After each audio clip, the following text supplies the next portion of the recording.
भारत रत्न लता मंगेशकर किसी परिचय की मोहताज नहीं है, लेकिन क्या इस बात को आप जानते हैं कि हिंदी, बंगाली और मराठी भाषाओं में सैकड़ों गाने गाने वाली लता दी को एक बार जहर देकर मारने की कोशिश की गई थी। तब वो लगातार 3 महीने तक बीमार भी रही।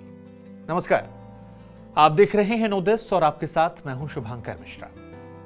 साल 1962 था। एक रोज लता दी बहुत ज्यादा बीमार पड़ी। हालत इतनी खराब हो गई कि सेहत सुधरने में महीनों का वक्त लग गया। लता मंगेशकर ने इस बात का खुलासा लंदन आधारित लेखक नसरीन मुन्नी कबीर को दिए इंटरव्यू में एक बार बताया था। तब लता मंगेशकर ने इंटरव्यू में यह बताया था कि 1962 में मैं करीब 3 महीनों के लिए बीमार पड़ गई थी। मुझे लगा था कि मैं दोबारा कभी गाना नहीं गा पाऊंगी। एक दिन मैं उठी तो मुझे पेट में तकलीफ हुई और उसके बाद मुझे हरे रंग की उल्टियां होना शुरू हो गई थी। लता मंगेशकर ने इस इंटरव्यू में आगे ये बताया कि तबीयत खराब होने के बाद डॉक्टर को खबर दी गई। डॉक्टर घर आए, साथ में एक्सरे मशीन भी लेकर आए थे, क्योंकि तब मेरे लिए चलना भी मुश्किल हो रहा था। इसके बाद डॉक्टर ने जांच की और मुझे यह बताया कि मुझे जहर दिया गया है। लता मंगेशकर ने इस घटना को याद करते हुए कहा कि तब हमारे घर में एक नौकर काम करता था, खाना भी बनाता था। मेरी बहन उषा तुरंत भागकर किचन में गई और उस रसोइये से कहा कि अब खाना वो बनाएंगी। लता ने कहा कि हमने नौकर से कुछ भी नहीं कहा, किसी ने कुछ नहीं पूछा। फिर हमारे घर का खाना बनाने वाला वो नौकर बिना किसी से कुछ कहे और बिना अपनी सैलरी मांगे वहां से चला गया।